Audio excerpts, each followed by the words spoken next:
Hi, welcome to episode 48 of the Lean Whiskey podcast. I'm Mark Graban, joined by, Jamie Flinchbaugh, welcome to 48.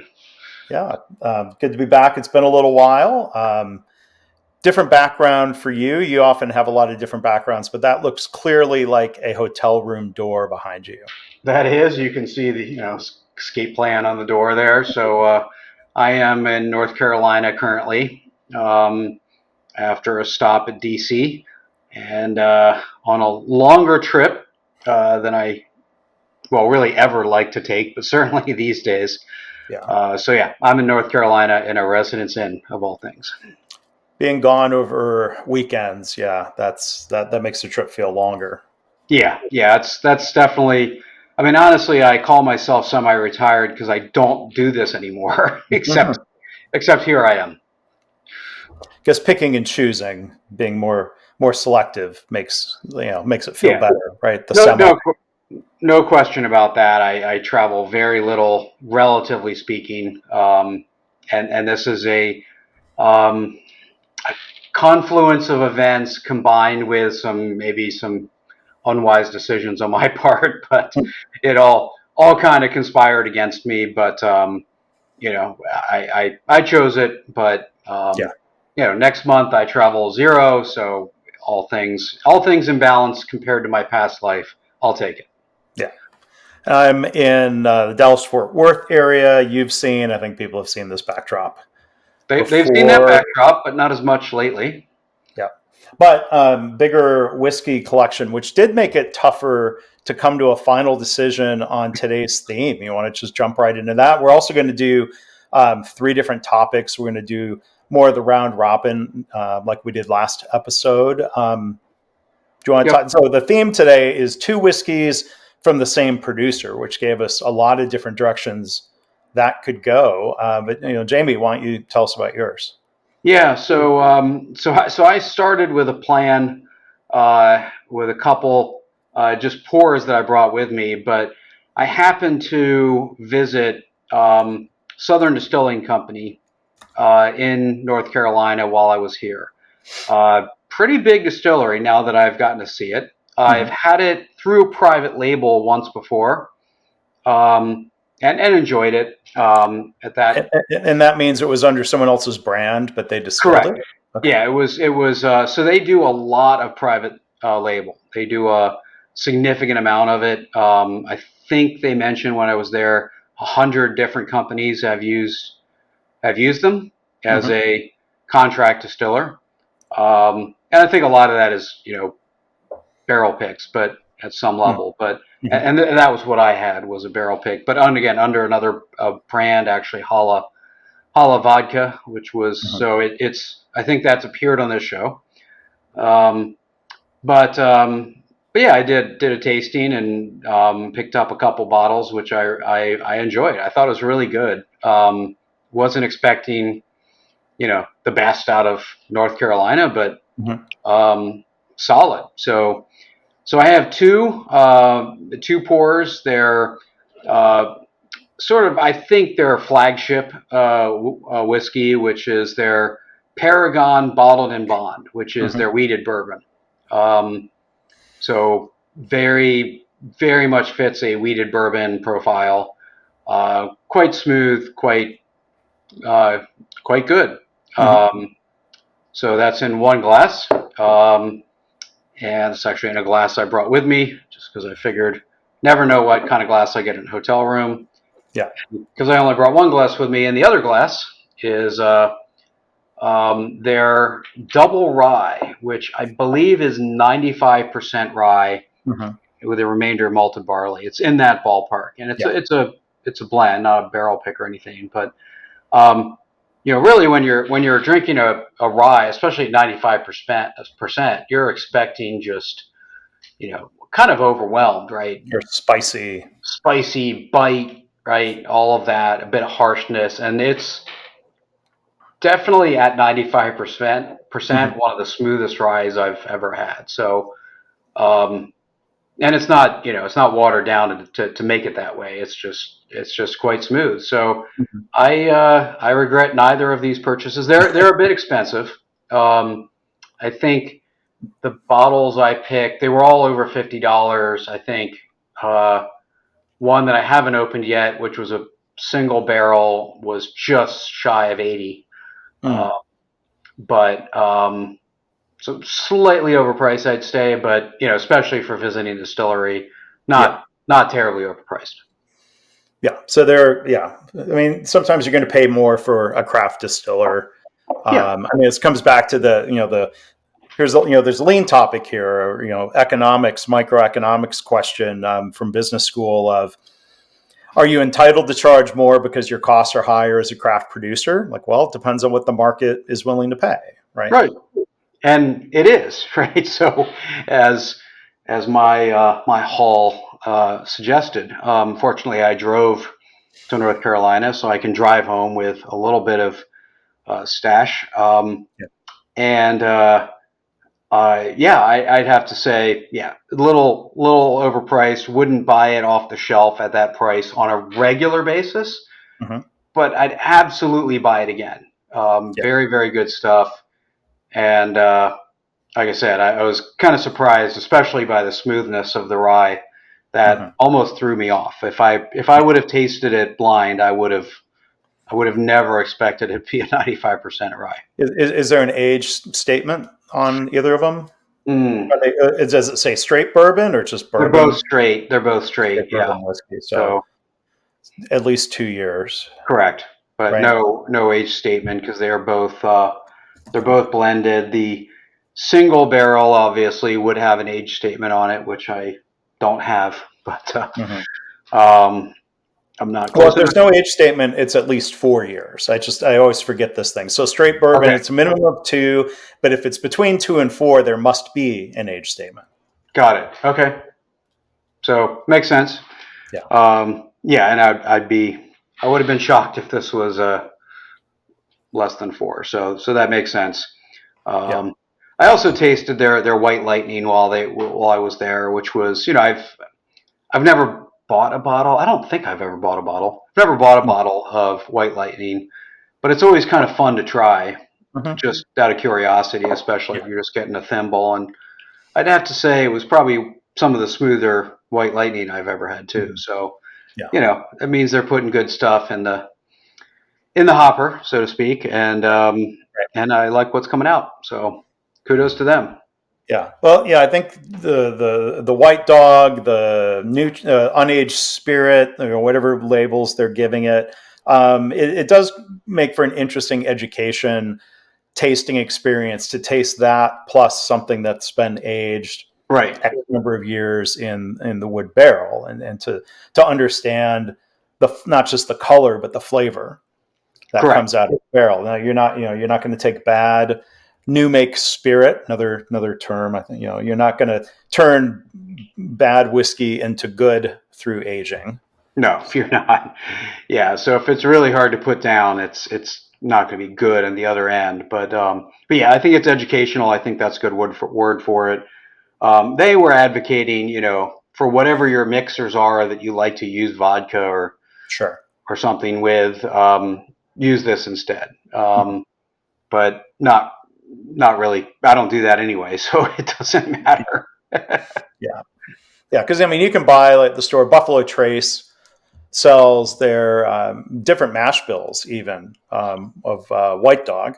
Hmm. And yeah, but I wouldn't think to buy that to put in a Bloody Mary. I don't drink those all the time, and if I do, just okay. That's my one use for vodka. Right. Right. I think that's fair. So, um, yeah. So I'm enjoying both. I'd have to say I think I enjoy the wheated bourbon more. I believe it's 60% uh, corn, maybe 25% wheat. Uh, Hmm. so up there, but Yeah. in the profile of a wheated bourbon, but quite Hmm. good. And like I said, I think that's their flagship product. So, Okay. um, Southern Star. yep. Cool. Uh, in along Route 40 um, in North Carolina. So now you're being in Texas. I Hmm. know that's where the longer built collection Yeah. is stored. So you probably had plenty of choices. And I tried, and without going back to our list of the different whiskeys we've done in different episodes, could have done two different Garrison Brothers Texas whiskeys. I've got many of those expressions, but I've gone to that well a number of times. I was going to do Buffalo Trace and Eagle Rare, which are two different non-wheated bourbons, slightly different mash bills from the Buffalo Trace distillery. Mm-hmm. One being Buffalo Trace is said to be 7 to 9 years. Eagle Rare has a 10-year age statement. I almost did two different Weller bourbons, which would have been the wheated range of Buffalo Trace, or I could have done Eagle Rare versus a Weller. I thought about doing two different Old Foresters. I've got they did a Texas King Ranch release that was aged in, I don't know, well, marketing, I guess, King Ranch, big famous ranch that now has clothing lines and partnerships with Ford and all kinds of, it's a marketing thing. But I almost tried two different Old Foresters. I almost went, I'm getting to my pick soon enough here. I almost did Knob Creek 9 versus Knob Creek 18, just to see what the difference of much longer aging would have been. Much longer, yeah. That's I've had 12. I've never had the 18, but the 12 is, I found, significantly better than the 9, so yes. And more expensive. But and like for me, the 15 I think is the sweet spot. The 18 is almost a little too oak. Okay. Forward. Good to know. 15, not as much. Then when I saw you were doing a smaller producer that you visited, Southern Star, but they weren't open, right? So I'm trying to go through bottles that are almost empty. Over the summer in Vancouver, I got to visit a craft producer called the Liberty Distillery, and they had two different releases that were good enough to buy and fly home with. But I went with kind of a bigger name, old trusty, maybe two releases people might not know. So the first one I'm starting off with, so this is Woodford Reserve Double Oaked, which is said to be 4 years in the initial oak barrel, and then 1 year, it's said, this is, I don't think officially, from Woodford in a second new oak barrel. It is 90.4 proof, straight bourbon whiskey. I like, for not a huge leap in price. I don't have the prices right in front of me. To me, this is head and shoulders above regular Woodford. Yeah, fully agree. I'll come back to this after your other, but never loved Woodford, but someone introduced me to Double Oaked, and I'm ready to buy more. Yeah, there's the Double Oak, and then the bottle that I think has about 2 ounces left in it. This is from their Masters collection, so it's a more distinctive shaped bottle, even more so than the Double Oak is fatter and squattier than the typical Woodford bottle. But this is what they call the historic barrel entry release, again from a series they call their Masters collection, where they do more experimental grains and approaches. This one was at probably $130, so a bigger leap in price, but kind of a rare one-off releases. Now, the thing that I was interested in trying side by side, though, is that these are both the same proof. They're both 90.4 proof. It's a hot day here. I didn't feel like doing anything like super high proof. But they get there via a different process. So the Double Oaked probably goes into the barrel at the legal maximum of 125 proof. That's generally what most distillers do, unless they have, like Michter's tends to not go at the legal max. It's supposed to be between 110 and 125, and then there's aging and evaporation, and then this has been proofed down right to the 90, we'll call it 90 proof, where the historic barrel entry went into the barrel at 100 proof, and they call it historic barrel entry because they say, like, back in the 19th century, they didn't distill it, have it coming off the still at such high proofs. So I think the theory would say there's probably more or different flavors, because as you go higher in proof, like if you go all the way to vodka proof, you're stripping out right all these different flavors that are not condensing into the liquor. So this one has probably been proofed down less. But I think it's interesting that they apparently have the sweet spot of 90.4 proof. Yeah, that's interesting history because we like to think as of especially with these older brands, whether it's Scotch in particular or even American, like, oh, I'm tasting history here because it's 100 years old or 400 years old, but you're not. Yeah. You're not. How things are done today is very different than how they were used to be done. And this is kind of interesting because it's an example of, okay, we're going to take an older approach and try it again for a particular series. No, Woodford never got a fair shake from me because I flew Delta all the time. I mean, I was 48 weeks a year, 6 flights a week most weeks, and Woodford's regular was Delta's bourbon, and it's on American also. Oh, is it? Okay. I haven't flown American in a very long time. Yeah. I think only when I was stuck. And then Dewar's White Label was their Scotch, which I'll go to a restaurant or a bar and I'll ask for something like a rusty nail, which is pretty simple but does use a blended Scotch, and it comes and I'm like, this was White Label. Like I can just tell, I can sniff that one a mile away. So I just got so, I still drank them because I was stuck on an airplane and after a long week, I wanted to enjoy a drink on the way home. But yeah, I got sick of both of those. Yeah. And so Woodford, in my personal opinion, went way down just because I was sick of them. And then somebody actually brought me a bottle of the Double Oaked, and I was like, that's good. That's really good. And I finished it. It actually got me the bigger bottle, the 1.5. Yeah, I think. And so yeah, once that was gone, I'm like, yeah, I got to go get some more of that, which I haven't done yet, but I will. Yeah, no, I like the Double Oaked. Have gotten to try. They have what they call the Double Oaked, which I think the double means, I think it's a third barrel, but like that's only released once a year. They only sell it in I think they're 200 milliliter bottles. Okay. But that's like an annual release. But that's even more rare, more premium, more doubled. Yep. If someone can find it, but again, like they're releasing that one. It says here at that same 90.4 proof.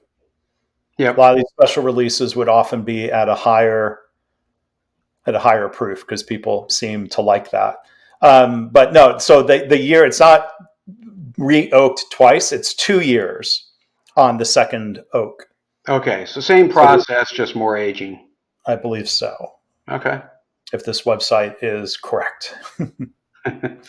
But yeah, I mean, I think Woodford, for all that exposure that they get, and it's hugely popular. They have, they're the official bourbon of the Kentucky Derby. They're on airplanes, and the brand, the bottle, the little plastic bottle, is the same shape, right, of the very distinctive, almost rectangular with a neck on it, Woodford bottle. But yeah, I wonder if being ubiquitous kind of hurts the brand at some point. I would say Woodford bourbon is better than Dewar's White Label is in blended Scotchland. Yeah, I agree.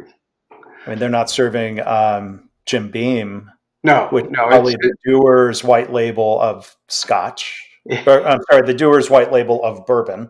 Yeah, I think that's probably a good comparison. I think so. And I think Dewar's White Label, again, it's just you drink it so much you just get sick of it. So, and that's kind of what happened with me and Woodford, because it just felt cheap in my experience. Because I was always, you're drinking out of a little plastic. Yeah. And let me pat Dewar's and Jim Beam on the back now, though. Jim Beam, gets really good really quickly, coming out of the same distillery with more age and different barrels. Even I think the Jim Beam Black Label is, it's fine for not being too much more expensive than the white label. And then you've got everything up through Knob Creek and Booker's and Baker's and Sure. really, really nice stuff. The same is true with Dewar's, like Dewar's with an age statement on it. I've got a little half bottle of Dewar's. Oh gosh, it's in the other room. It's either 18 or 21 years. It's fantastic. Yeah, I have a Dewar's 21, which I bought as sort of a redemption arc, and it's fantastic. And especially it was like $150. It was incredibly good for the price. Yeah, Um, that age. so, but of course, Jim Beam also has Old Crow, which is lesser aged Jim Beam. So they also go worse at the same time. So it's funny. So you mentioned Dr. Crow, which is the connection to our friend David Meyer. So David owns what used to be the Old Crow distillery property in Kentucky, Dr. James Crow. When I looked up some of the brief history of Woodford Reserve, it has been around more than 200 years. It was founded in 1812, but in the 1830s, Dr. Crow bought the distillery. Oh, I didn't know that. And introduced the sour mash technique. That's definitely news to me. So I'm interested to hear that. Certainly an appeal for me, just connecting back to the Old Crow brand, even though the core whiskey run by Jim Beam is not very good. But for our listeners, we've done this before of trying side by side different brands, but I think it's really interesting when you can try the same brand next to each other. And there's so many different ways to do it. You could get a Four Roses single barrel and get two of them, right? Right. But make sure they're not part of the same barrel.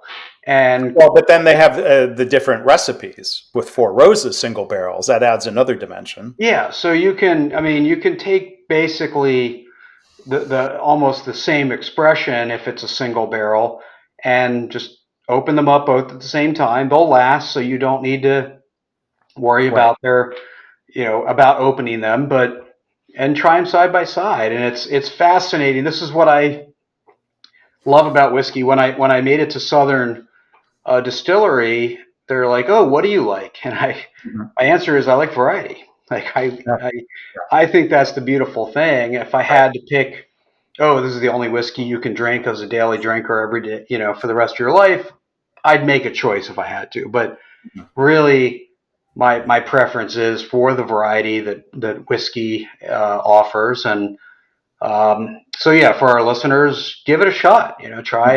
Try two from the same distiller or from the same expression, and see how they might be different. See what you like better. That's always just a matter of preference. Right. And it may change based on the day of the week, for that matter. But that's the beautiful thing of, I think, whiskey is you get, people go, oh, I like vodka, or I like this or I like that. But, it's I think there's even broader variety in whiskey than there is in perhaps wine. Maybe not if you include white and red wine, and that gives you a pretty broad spectrum. But such variety. And again, when you're doing two different brands, you expect it. When you're doing the same brand, the same distillery, and you see how much different their product can taste, and enjoy both of them at the same time, right next to each other, it's a pretty cool thing. Yeah. All right. Well, we're going to keep sipping on these and maybe come up with some sort of verdict by the end of our discussion. So we do have 3 different in the news topics. Last time we did 4, but we've got 3 we're going to dig into. Do you want to tease all 3 topics? And then let's leave people waiting. Okay. we did experiment with doing the rundown of here's the topics, and but we'll probably go back to the rundown, but we'll just jump in. All right. Topic number 1. Yeah, so this is our lean coffee, but at whiskey speed, slower roll. So the first one, so all three of these are a little bit of tease, all Wall Street Journal articles that kind of became the basis for what we're going to talk about. But the first one is really about AI, and we've talked about that a bit before. It's here to stay. It's not going anywhere. But the article is essentially is AI overhyped? Hmm. Is it just too early? Is it is it complicated, as I like to say? But basically, it's saying it's time for AI to start making money. And we saw this with numerous other technologies. I mean, blockchain and NFTs were supposed to change the world. Even going back to just the internet, the web. I mean, Going back to and so that was, are we really making money doing this? And then we weren't, and so we have a bust before we have a boom and then a bust. And so you see this in a lot of technologies. Mhm. And there's a law, a rule. I don't know what the right word is. I don't remember who stated it, but a lot of technology arcs, they are overstated at the beginning Mm. and understated in the long term. Is that like the technology hype curve? I mean, Essentially, yeah. I mean, yeah. I don't think that it might also be called that, but it's essentially as we as we enter new technology, it's supposed to change the world, and it often doesn't, right? And so NFTs were interesting as a corollary because they got tremendous hype, right? I mean, millions were going into NFTs. People were buying art and all of that, but that clearly wasn't the play. Um, and you go see, especially these celebrity sponsored NFTs, and they're all worthless these Yeah. days. Um, Politician sponsored NFTs. yeah, but Yeah. blockchain isn't going away. Yeah. Blockchain has a fairly long arc that is still yet not not even close to Hmm. fulfilled. Yeah. And AI is in many ways similar. At some point we don't even need people anymore because AIs can do everything. But then when you start looking at the quality of what you're getting out of Hmm. your AI tools, especially in the generative, I mean, I think I mentioned this before, but I was writing AI machine learning code back in 1993. Um, so it's by no means new, but the generative AI, Right. it was first blew you away. And then as you tried to do real work, would often disappoint you. Right. So I did look up here. It's called, it's from the Gartner group. The Gartner Hype Cycle was developed by the technology analyst firm Gartner. And it basically goes through what they call the technology trigger. Then there's a big spike up, the peak of inflated expectations. We might still be there with AI. Then it falls down 80% to the trough of disillusionment. And then it starts going back up again in what they call the slope of enlightenment. And then it hits what they call the plateau of productivity. So maybe, web technologies long ago went into the plateau of productivity. Mm-hmm. AI doesn't seem to be anywhere near there yet. Maybe this will all go faster. I don't know. There's the technology adoption, and then there's societal reaction. I don't know if societal reaction will have to speed up. Yeah, you see both sides of it. You see its embedment in platforms, whether it's Salesforce.com or Microsoft with its Copilot, and then you see the recent port strike, basically worried about technology, um, and saying and that they're coming back, right? So the port strike may not be over because they still have to negotiate a plan for technology, which you can't ban technology, right? So um, But say that again. It was the what strike? the port strike, the Port. Eastern, Oh, yeah, port. Yes. the dock workers strike, No, which I'm was sorry. about wages. I almost heard crowd strike because we were talking about technology, but I knew that's not what you said. No, Right. CrowdStrike, whole Port different strikes. problem. Yes. But recently heard a talk by the CEO of CrowdStrike, and um, I'll say impressed by their response. I'll just leave it at Hmm. that. But yeah, the dock workers strike. really worried about technology and how it replaces them. We Hmm. saw going back to the I forget the name of the term, but the movie Writers Association, Hmm. Screenwriters Guild, or You're something like concerned about that. AI. The actors are concerned about being replaced by AI. Right. So plenty of concerns there on both sides, right? Hmm. Of the opportunity and the uh, and the loss. Um, so I think I was recently at the National Association of Corporate Directors. That was what I was in DC Hmm. for, their annual summit. I have 77 pages of notes. Was just absorbing information from everyone from Bill Gates, the CEO of CrowdStrike, to Hmm. economists, the top chief information officer of the U.S. government was there. Yeah, Fascinating woman, just brilliant. Um, but I think at least one of the conclusions I can come out with is that predictions around AI will be wrong.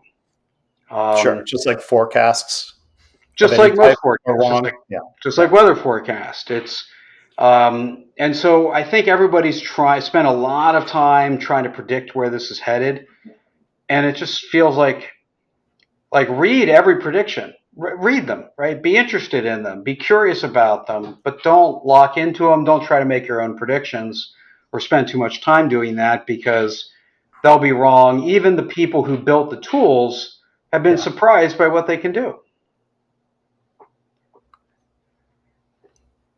So I think that's, to me, that's lesson number one, right? Just Yeah. don't So, assume where, I've well, locked in a 5-year AI strategy and off we so, go. so is it helpful then to do your own experiments personally or as a business instead of worrying about what the experts are saying about the broader forecast? Yeah, so I'm working on a white paper on sort of a more, you know, planning model around that. But absolutely, I think individuals and organizations have to be doing experimentation. They have to be learning externally. You don't have to be the leader. You can be a fast follower, but they have to be learning and experimenting internally and externally, learning from outside stuff. And this is interesting because some of it I think will get slower. Is I think some of that experimentation might produce better results, but will be slower than even not using AI, Yeah. right? And there's several tasks that so I'll do two things. One, and I heard this advice at the summit, and I was already using the advice, so it was kind of like, okay, that's good and confirming. But we should all be using at least two tools Hmm. to see how they're different, right? To see how they give you different kinds of answers and work differently, and what they're good at and what they're not, Instead of uh, sitting on the sidelines. instead of sitting on the sidelines, right? Hmm. Um, so I like Perplexity and Claude. What perplexity? I've heard of Claude. So Claude is for listeners' purpose is sort of an offshoot of ChatGPT, but an early offshoot before Hmm. ChatGPT was really launched, and they have a much more ethic-based stance around Hmm. AI Hmm. than ChatGPT. Whether right or wrong, just that's one of the things that makes them different. And I found using both side by side, there's certain features that ChatGPT can use that Claude can't. But in terms of content, I actually get better output from Claude as a thought partner kind of Yeah. thing. And then Perplexity is interesting because it gives you references, which you never get. Like again, we talk about hallucination, which with Right. some of these tools just make stuff up, right? Just doesn't care. Mhm. There's numerous times I'll be in ChatGPT trying to do some research, and it'll give me links, and I'll click on it, and yeah, that's a dead Yeah. link. It Right. links to Right. nowhere.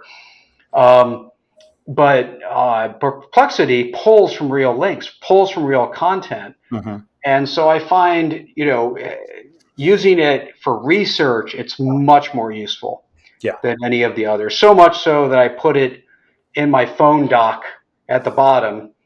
In fact, I took the phone app out of the dock because almost Oh. always use I almost always use voice to do most of my Yeah. calls, and I certainly don't. I don't even make that many calls. Yeah.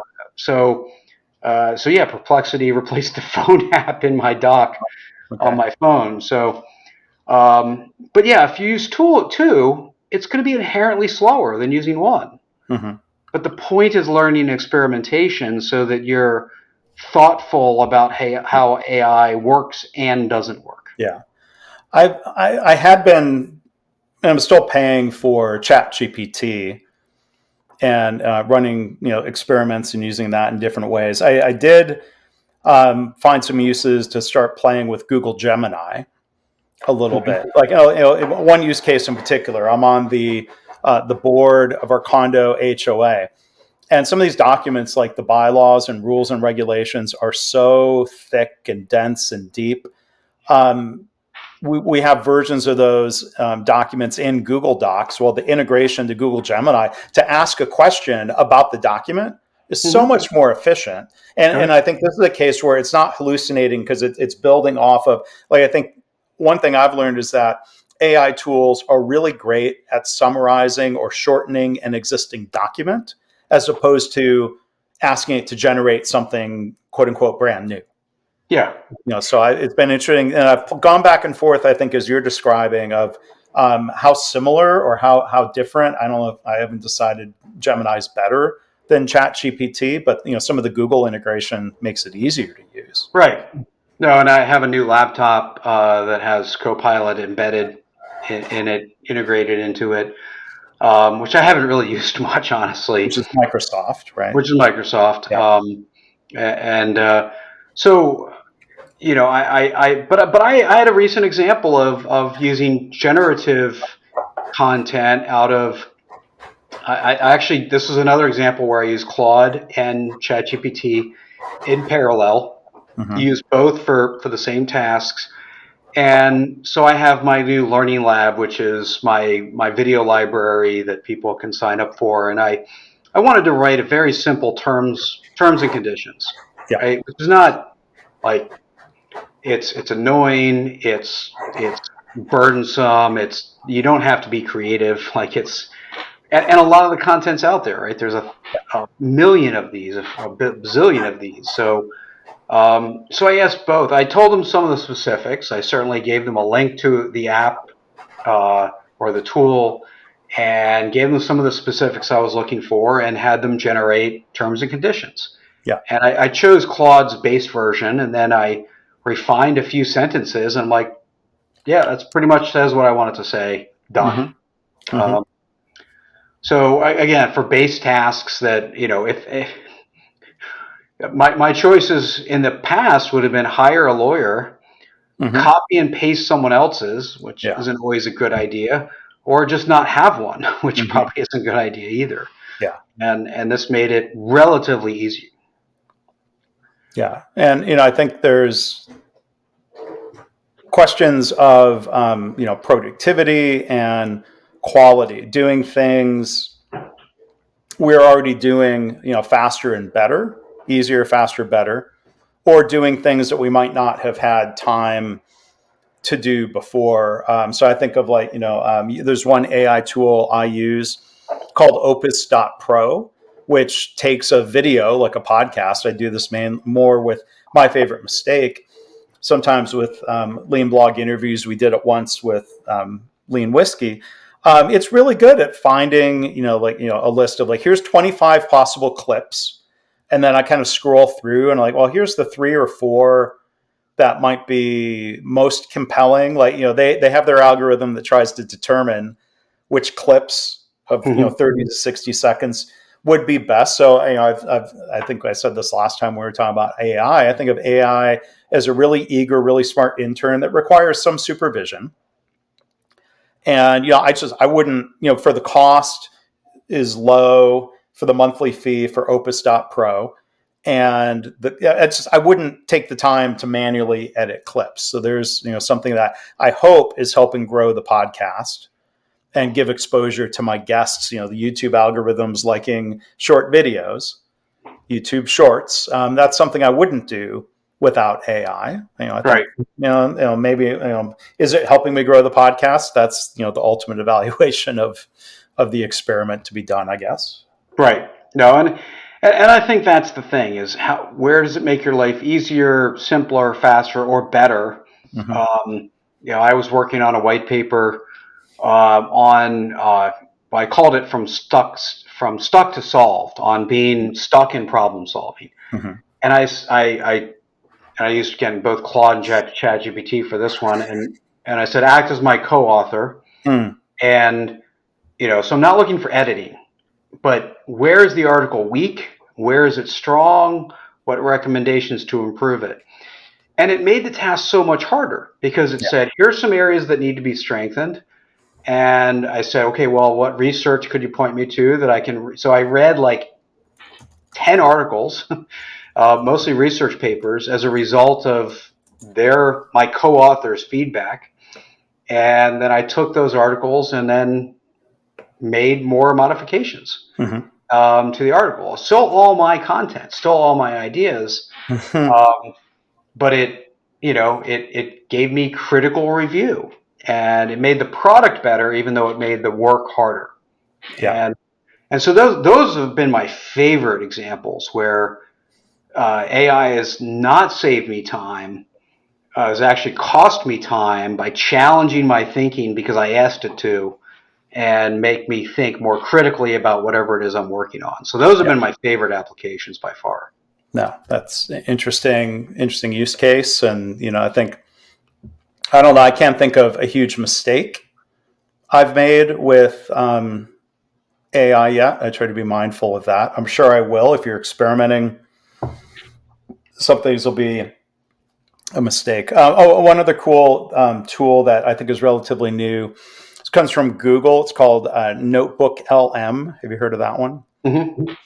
So I took, so it's another tool. It's designed for like upload a document and be able to ask questions about the document. So I was trying that with, some of the condo HOA stuff, uploading one of my books to see what would come out of it. And one of the things it'll do is create, so I took the mistakes that make us, and it didn't take very long, and it generated like a 15-minute long audio that sounded very much like a podcast, like a man and a woman. The guy sounded eerily similar to someone from NPR, so they may get in trouble for that. But it was very much like if two humans had read the book and had a very conversational discussion about what they got out of the book. It sounded very human, Yeah. and like that's both exciting and spooky, and like is that good promotion for the book? It's not like any 15-minute summary becomes a replacement for Right. the book, but this is only going to accelerate the oh wow of what these tools can do in ways that are exciting and maybe also scary. Right. So there's opportunities, there's threats, and if we just sit back and close our eyes, stick our fingers in our ears, it's the wrong strategy. It's there, it's around us, and we need to be engaged and learning as not just business leaders, just as human beings. I think Mhm. we have to be engaged. So we could keep talking, and by the time we're done talking, AI will have evolved. Maybe we want to jump to our next topic. Let's do that. Yes. Topic number 2. All right, topic number 2, another Wall Street Journal article. Can you unboss yourself without ruining your career? And this was picking up on a trend of people who were managers of people, and they wanted to get rid of that. I think the easiest quote was managers want to shed the headache of running a team without losing pay and power. I think that's pretty interesting. I, Um, my so first reaction, real quick, though, is that, gosh, if you view a manager job or a leadership role as power, like, I don't know if that's the best motivation for being in no, that role. I mean, it's probably not, but yet you uh, see it. You yeah, certainly see it around where people enjoy the right to make a decision, the right to control something. It feels good in that regard, and so it is, I'll say feeling like you have power is probably better than feeling like you don't have power, which is why we see some disengagement from Sure. organizations where employees feel like they don't have any power. So, but it's interesting that if it is a trend, and I don't know how much, I don't remember now if they really shared data on how common this trend was. But I can say anecdotally, there's probably more people that would like to do it than have. Sure. People that are tired of managing people, they just don't want to do it anymore. Most of them have done it for a while, if not a couple of decades. And so, they're looking for an out. And for some, it's just retirement. It's just like, yeah, I'm just done with that. For others, I mean, I'll even say for my lack of interest in managing people, when I built my old company, one of the priorities was hiring people who were self-starters, who didn't need a lot of management. That was kind of my shtick, if almost. So I get it, right? I can see it, but taking demotions or wanting to get out of the management roles is probably a more new approach to the problem. Yeah, and consulting firms come to mind where the traditional up or out path meant, going into not only people management, but sales and client management, and the job would change to move up to higher compensation. I think it was even 25 years ago. I heard of people at some of these firms moving into more of a remaining a technical subject matter expert. And I think even tech companies, or sometimes aerospace companies have they might call technical fellows, where you can deepen your career growth in terms of knowledge and advancing your field in a way that's rewarded similarly to say, okay, well, if you don't want to manage people, there's an alternative. It might not be quite as lucrative, but it's better than just being cast out. But I did hear a leader from a tech company, software company, kind of talking about having a heart-to-heart with people managers of like, if the idea of leading people is not exciting to you, and talking about ways of leading people better is not exciting to you, come talk to me, because we'll find another place for you in the organization, and that's okay, and it's not for everybody. And I like, wow, okay, wow, people would have to feel safe to follow that invitation to come and say, yeah, Sure. I don't want to be managing people, and have a reaction other than, okay, you're fired. Yeah. I find, I think one of the interesting observations, if you look at academia, right, you go from professor to dean, or department head to Right. dean to provost to president, and how many presidents I see, retire from being president, but go back to being a teacher. They go back to being faculty, maybe at a small scale, maybe just teaching a course. Or But someone's happy to no longer be department chair. I've heard that yeah, too. right. So I think the whole idea is, I think we have to look at a couple of problems here, but I think if you consider the problem of what's the alternative for people that don't want to do that anymore, that's one problem to solve. There's only probably so many solutions available besides just, you don't have advancement, versus the problem of why is it such a burden? Why is people management Right. and leadership such a burden, and why is it burning people out? And if we can, I'll say solve, that's probably not the right word, but What's the countermeasure? but yeah, reduce that burden. Yeah. Do we have less of a problem than we used to have? Well, so I think there's probably different branches. If we start with a high level problem statement around something like people don't want to be in that people manager role anymore. Some proportion is like they don't like. oh, it's a burden. Like, oh, people are a pain. They always have things and issues and probably, okay, I'm not saying you don't like people, but there could be that element of it. And then there could be getting burned out on the bureaucracy. So, the Wall Street Journal talked about some of the dynamics of you've got too many people that you're managing. You've got all these annual performance reviews. And, I recently heard a talk by, it was an Institute of Industrial and Systems Engineers event, a woman who was running a family-owned business. They converted it to an ESOP. There were a lot of great things going on, and but along the way, one of the things that she did was eliminating annual performance reviews, because she's like, it just was, we didn't feel like it was worth the effort. So we could. It was not directly from Dr. Deming, but remind me of Deming of the whole. You could eliminate annual performance reviews and replace that with more ongoing coaching. Mm-hmm.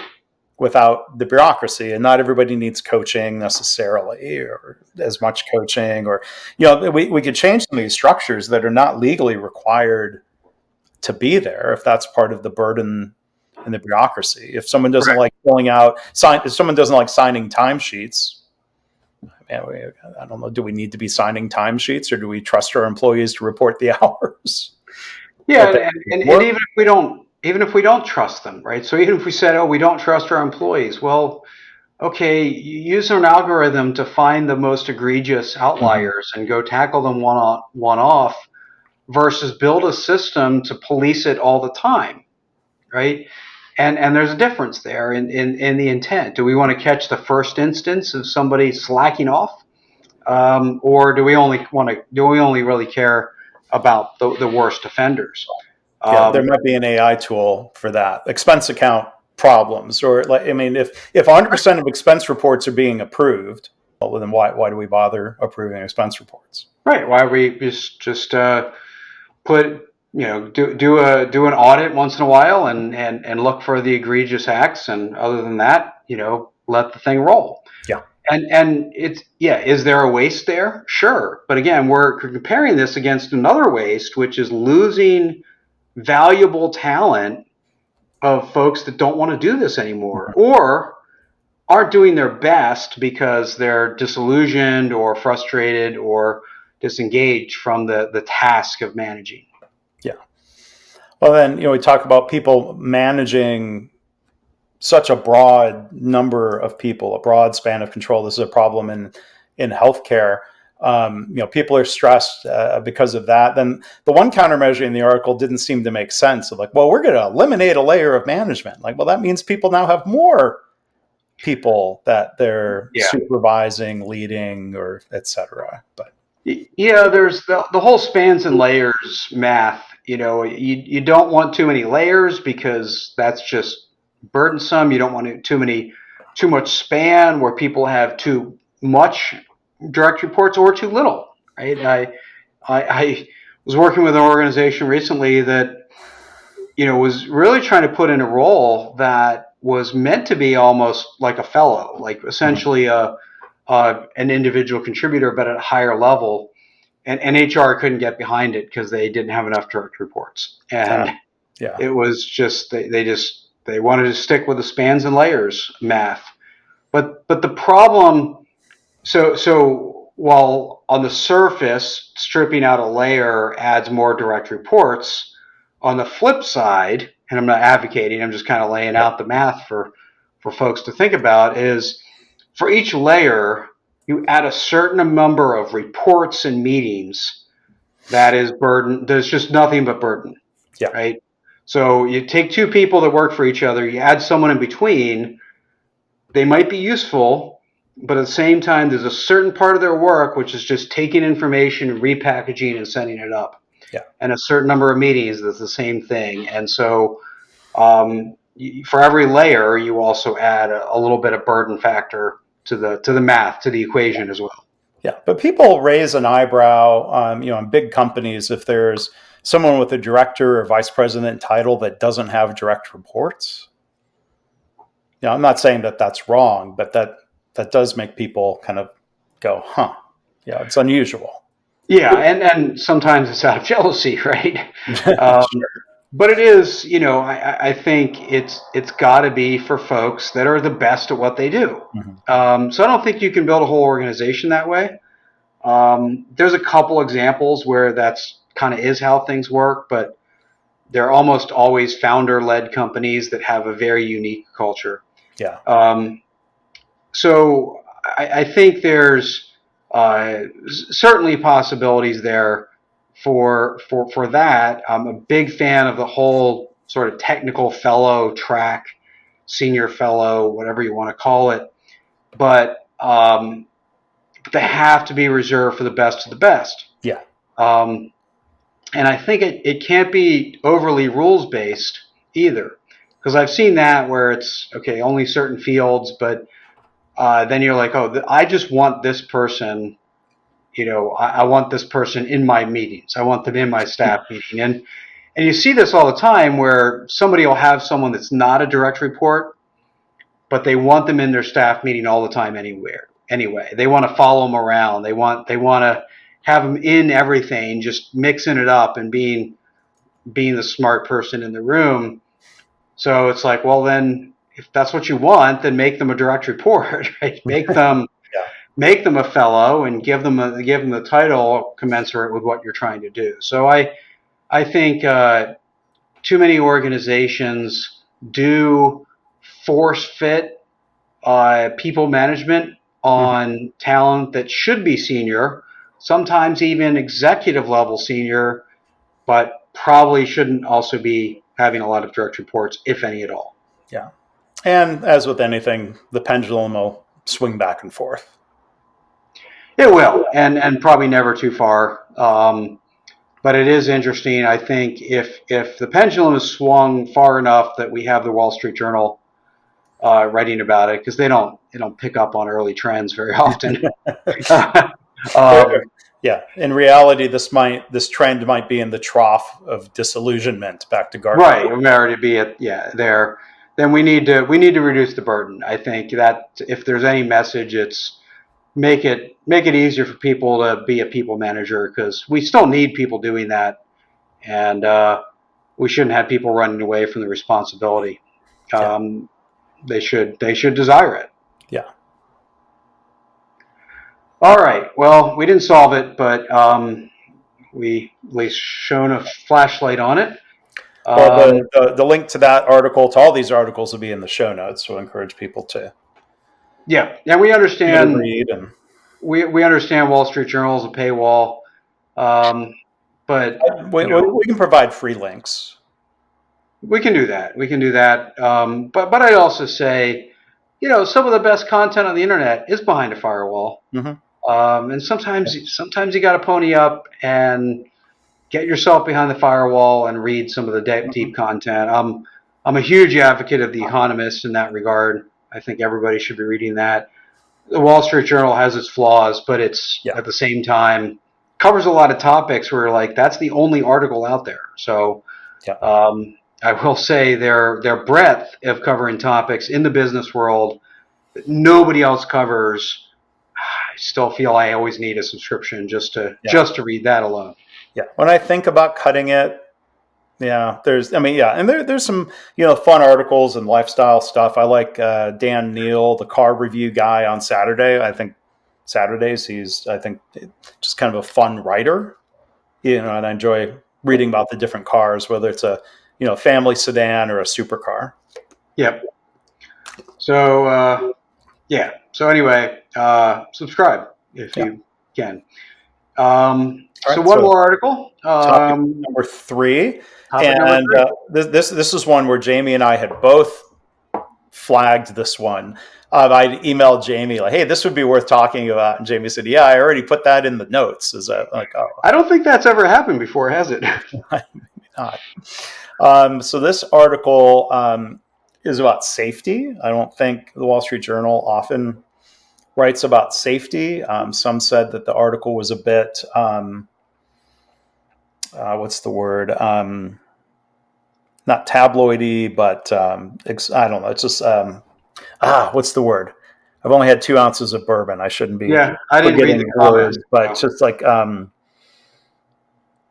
Anyway, attention grabbing, not a clickbait headline. There was a lot of depth to the article, but the headline was factory workers are dying because machines aren't being turned off. And there were four stories. I would say one is too many when it comes to lockout, tagout procedures. I learned about in my first job at General Motors for all the things GM was bad at in 1995 in my factory.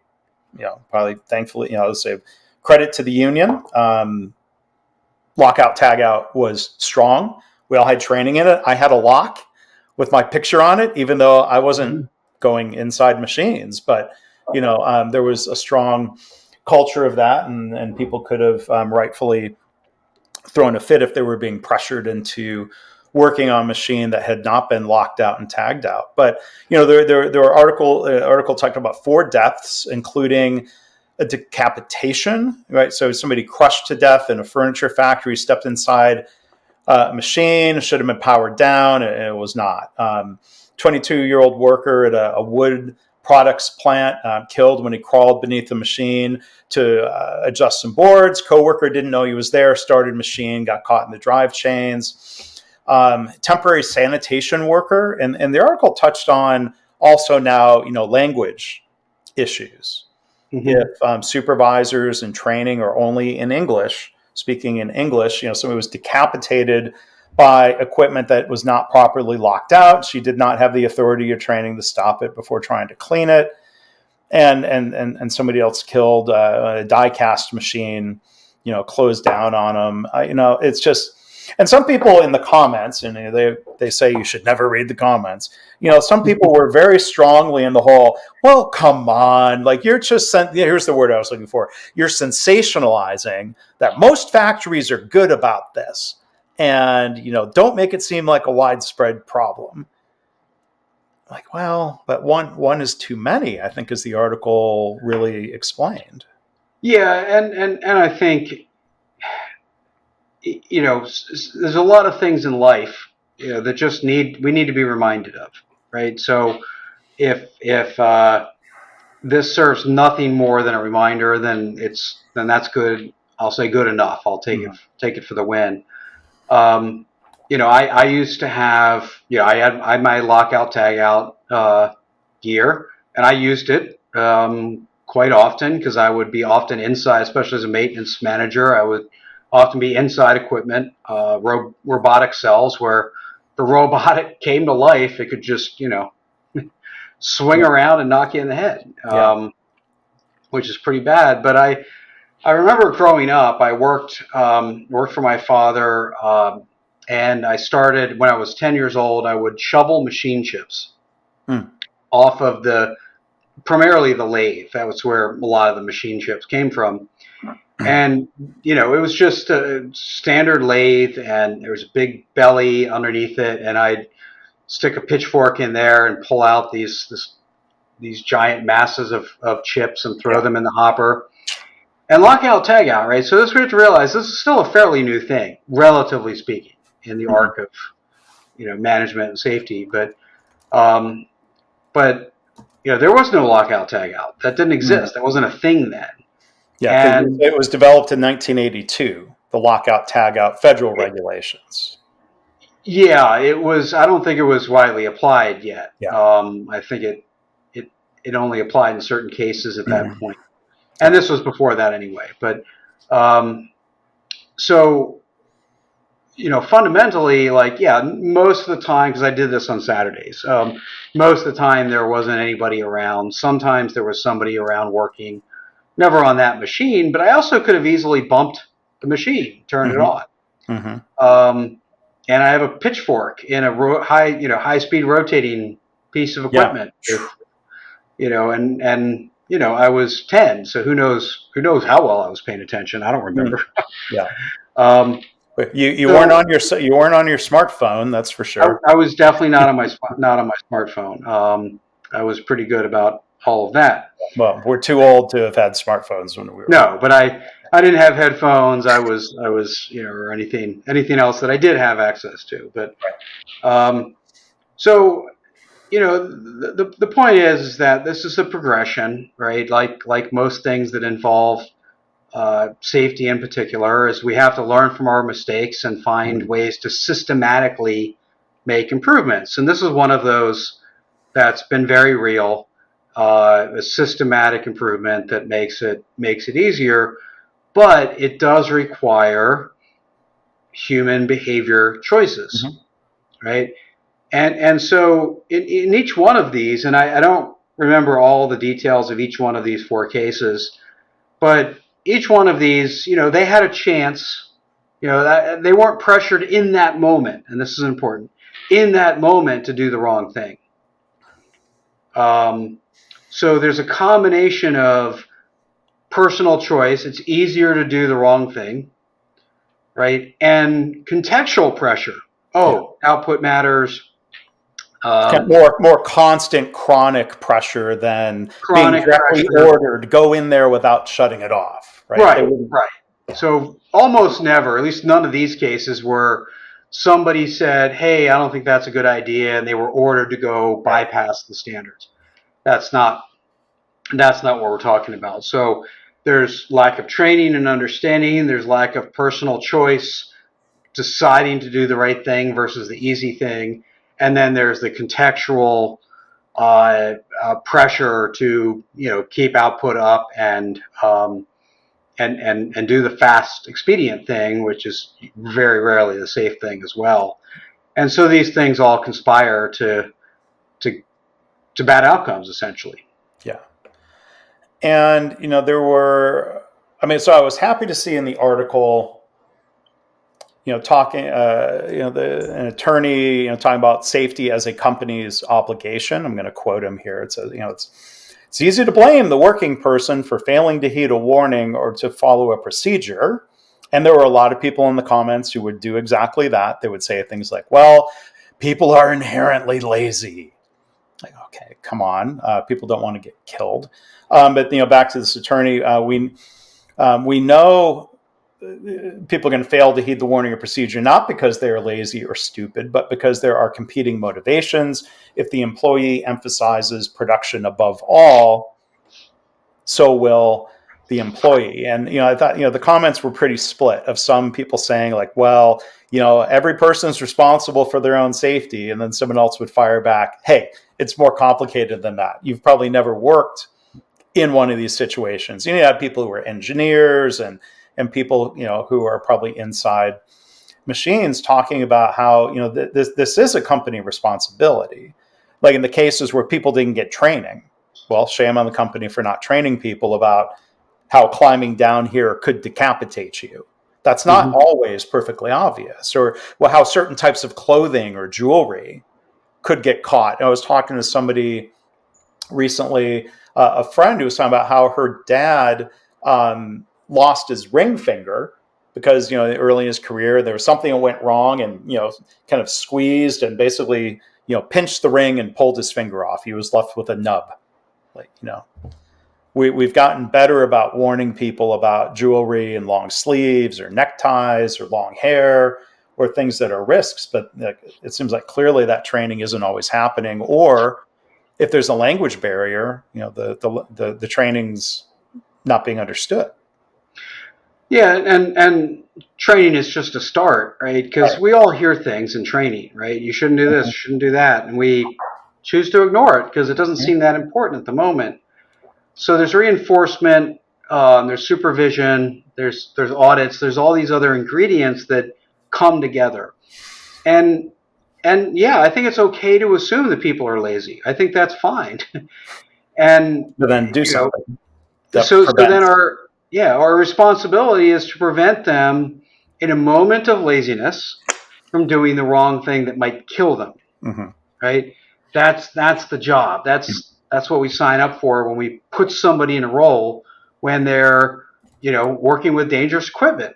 Yeah. And so, yes, there's many different levels to the personal responsibility. Now, to start, there's way too many cases of people going back to but talking about a litigious society that deliberately get hurt because they want a payday.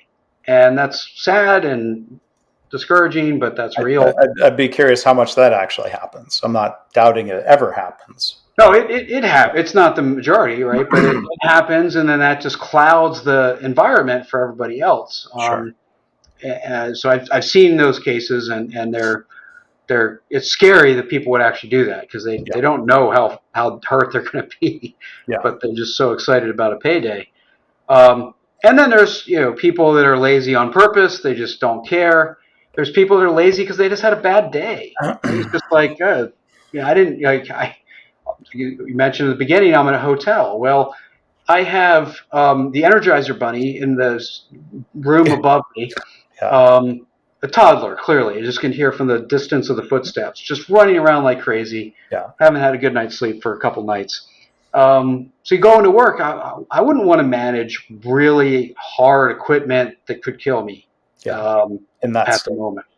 So there's all sorts of degrees of yes, the person should be responsible, but we shouldn't trust them exclusively for good outcomes. Yeah.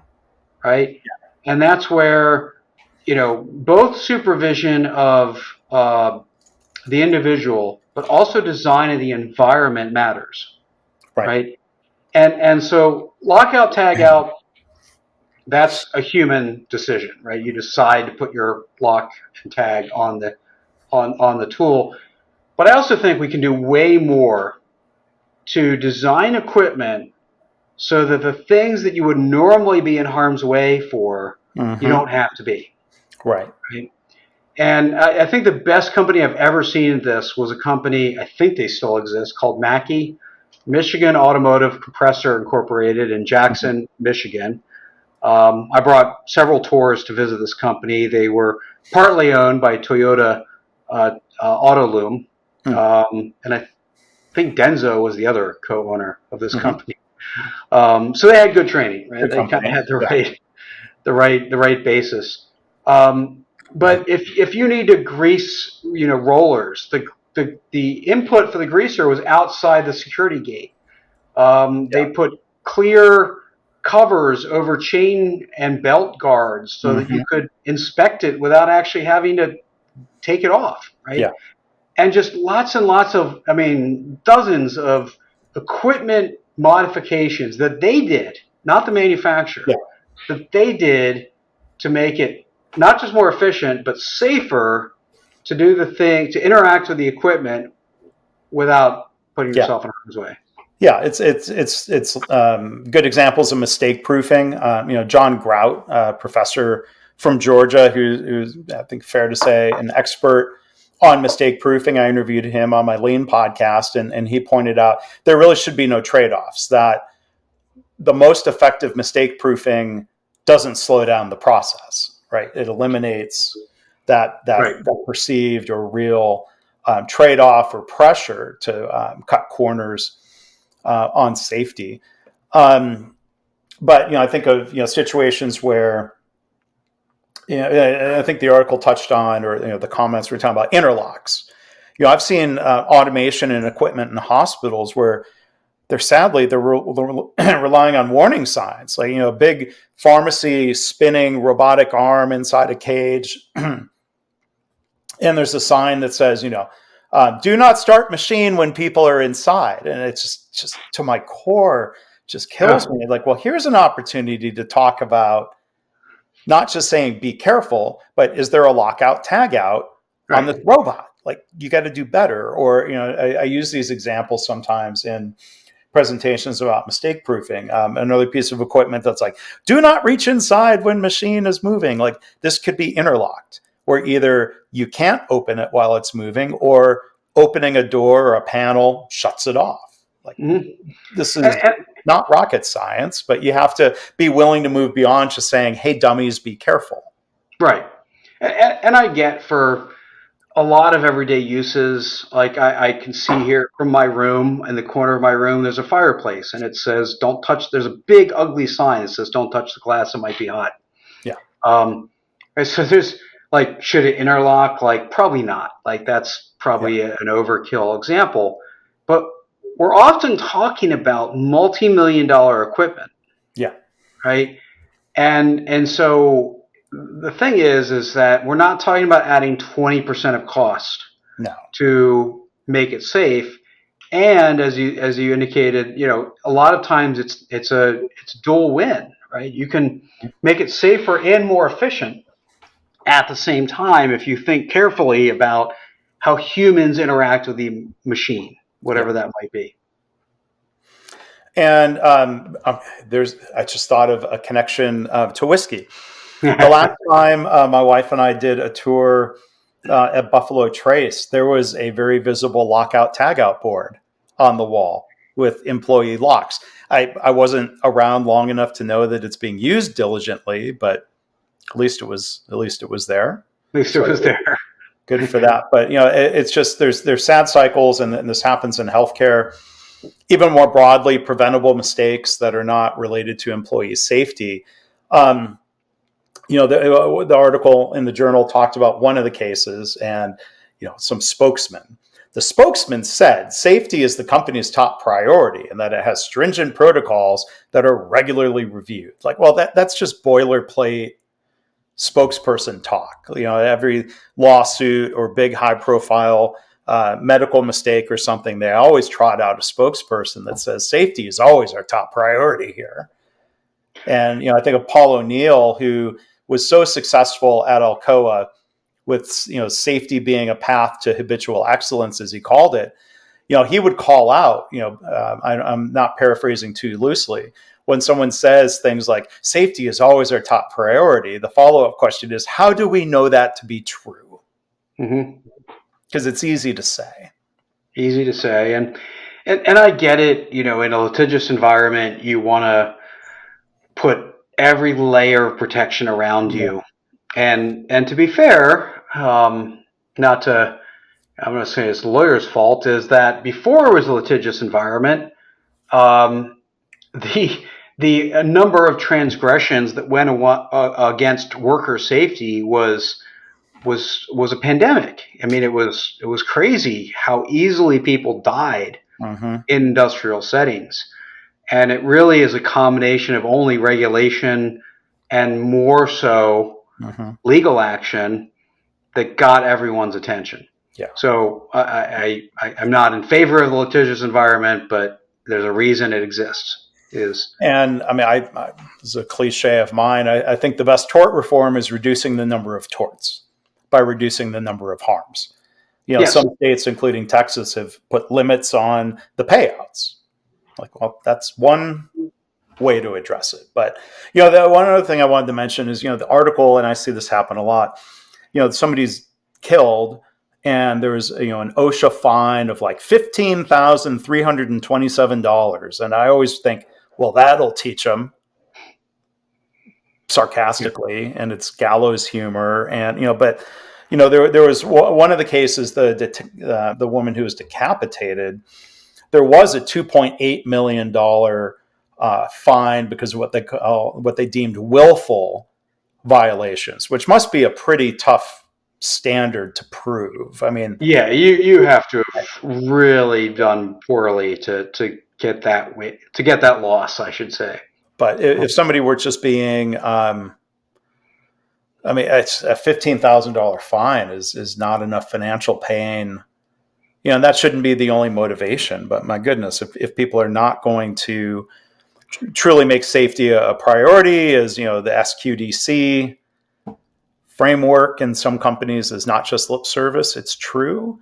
If people aren't going to follow that, sometimes maybe you do have to hit them in the corporate bank account. Yeah, and a lot of things that are done by the federal government are not indexed to inflation, right? So you come up with fines that sound great in the moment, and then you never change them. And at some point, like just the loss of production from an audit costs more than the fine itself. Sure. And so you're not really worried about the fines, or you might care about the audit, but so. Yeah, I think having a system that is a proper deterrent is important. And then I'd also say I have empathy for the companies, is that can OSHA come in and be helpful? Because I haven't heard, I want to say any, but maybe I'm forgetting, Yeah. really any examples of like, oh, let me give you some recommendations. Here's some areas that you can get better. Really just point at the failures, which is easy. Right? Anybody can point at failures. Yeah. And so we're like, yeah, we know we can do better. We're going to try. Yeah. So for the companies that are out there trying to do good, because there's, let's face it, a lot of companies are trying to do good, just fail. Yeah. Not always getting the help they need. Yeah. And my final comment, I'm thinking about some of these comments in the Wall Street Journal article, that were sort of accusing the Journal of having like this wild pro-worker, anti-business bias. If this was we complained last time about labor notes as, a Right. not Clearly biased. Clearly, biased. And again, I'm not trying to be anti-union, but labor notes is clearly they would say pro-worker, some would say anti-business bias, and I think they've written some really inflammatory things about lean that are unfair. That's the reason I'm picking on them. But I do not think Wall Street Journal has suddenly become the same as labor notes. Go comment on labor notes. No, I think it is almost hilarious that you would accuse Wall Street Journal of being pro-labor, anti-business.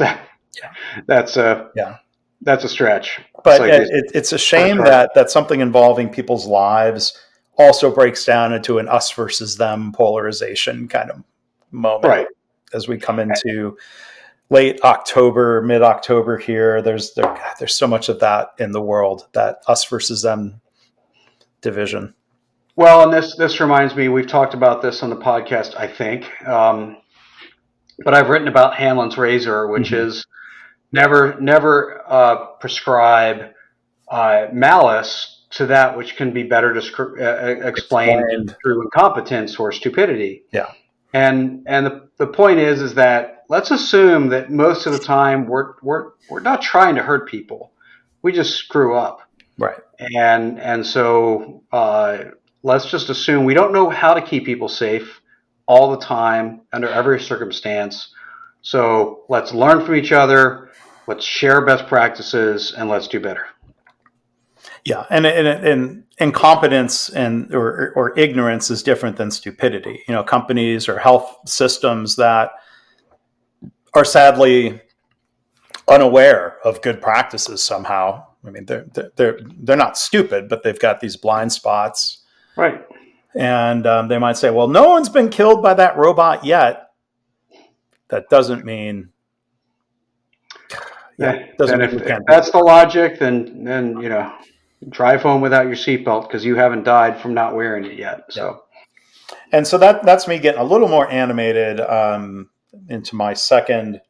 I did finish off the bottle of the Woodford Historic Barrel Entry. I think it's partly because it was slightly the winner in the comparison, but I also, when I have the chance to just go ahead and empty the bottle and make room on the shelf, I'll do that too.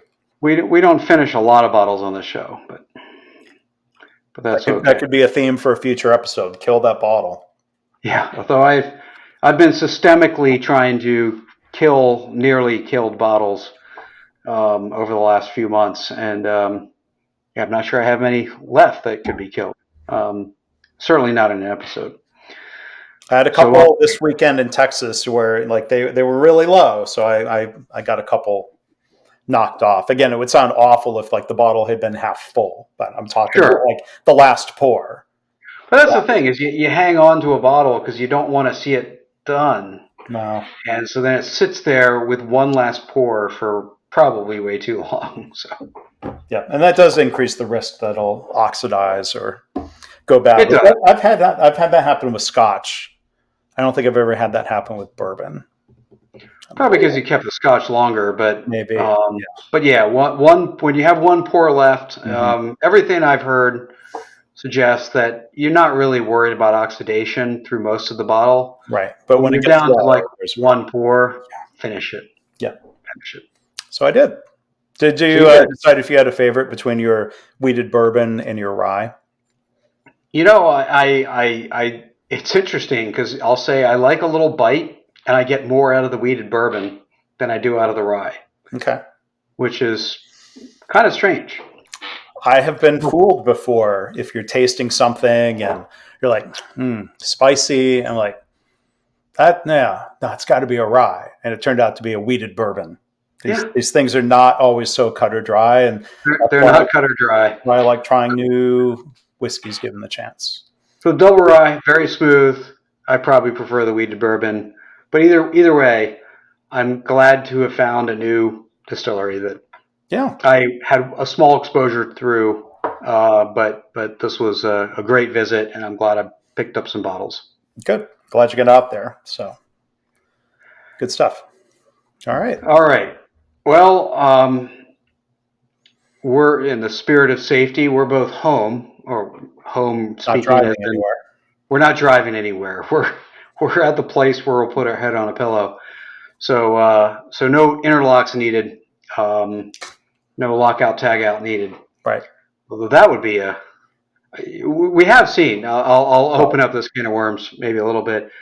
The idea of a breathalyzer connected to an interlock to your car. Well, some people have needed that because they've had DUIs, right? Right.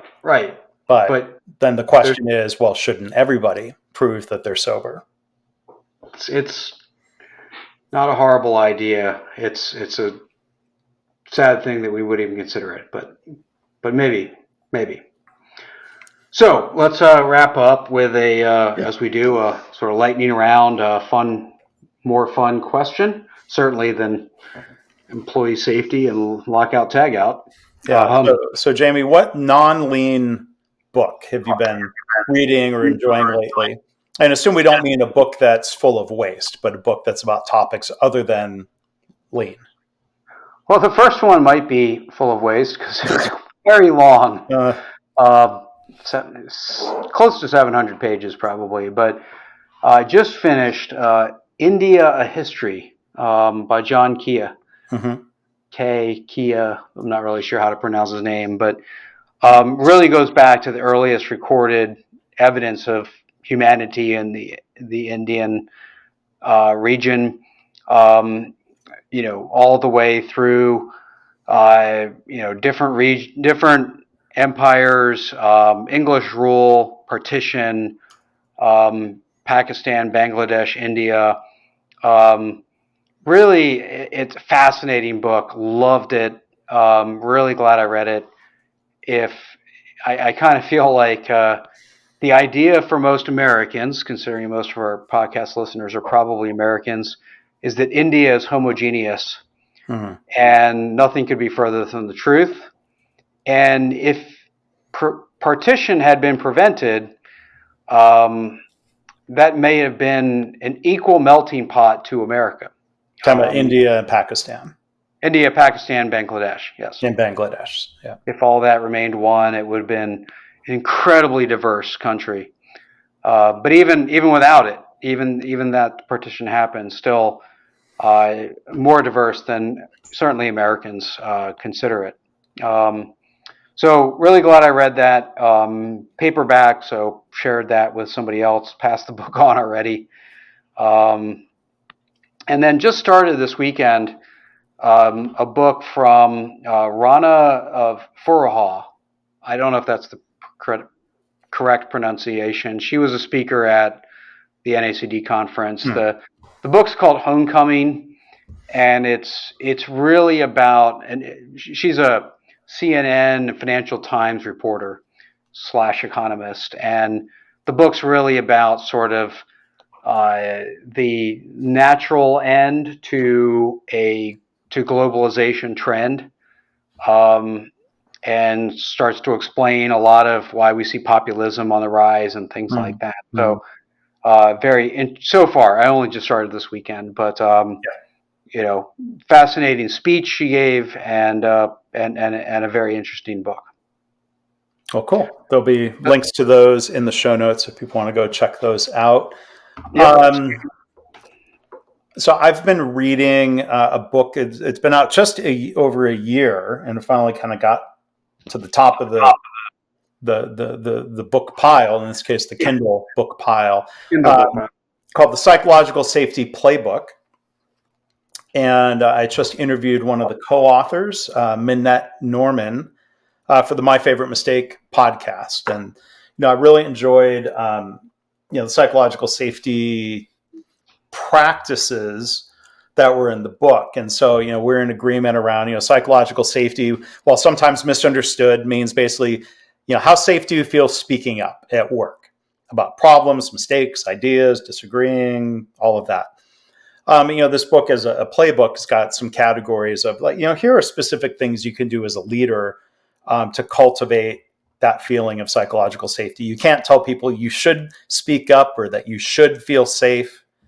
There's a lot of great tips in that book. And then I know we're talking about books outside the lean realm. I've been rereading Katie Anderson's book, Learning to Lead, Leading to Learn, because I'm going to Japan for a week with her.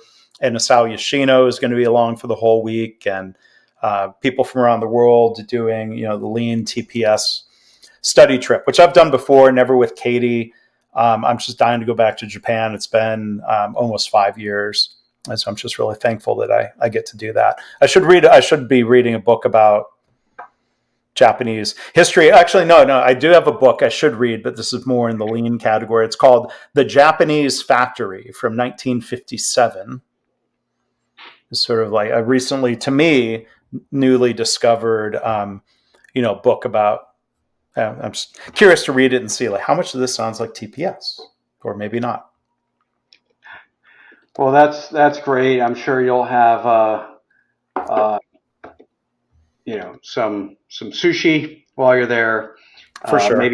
Maybe a little whiskey. For sure. Maybe sake. I will bring some whiskey home. I have a whole process for that. That's good. So yeah, on that theme of books you should read on your trip, there's a book from Michael Cusimano, who was a professor at MIT, or is a professor at MIT. Is he still there? I think he is. I think he's still there. He was pretty young as a professor when I had him as a professor. But his PhD thesis was turned into a book of the Japanese automotive industry, subtitled "Technology and Management at Nissan and Toyota." And I think I don't think it's in print anymore, but I think you can buy used copies. But I loved decades ago now, but I read that book. Really fascinating. Also very thick. Yeah. But really, really interesting stuff you don't find in any other book. So okay, yeah, and he's still on faculty at MIT. He's now a distinguished professor of management. There's gray hair, but no, it looks like he's still very active at MIT. So great. There is gray hair, as there is on this podcast. Yeah. So I'll wish you a very good trip to Japan, full of learning and sushi and whiskey. We'll talk about that next time. Sounds great. All right. Cheers. Cheers.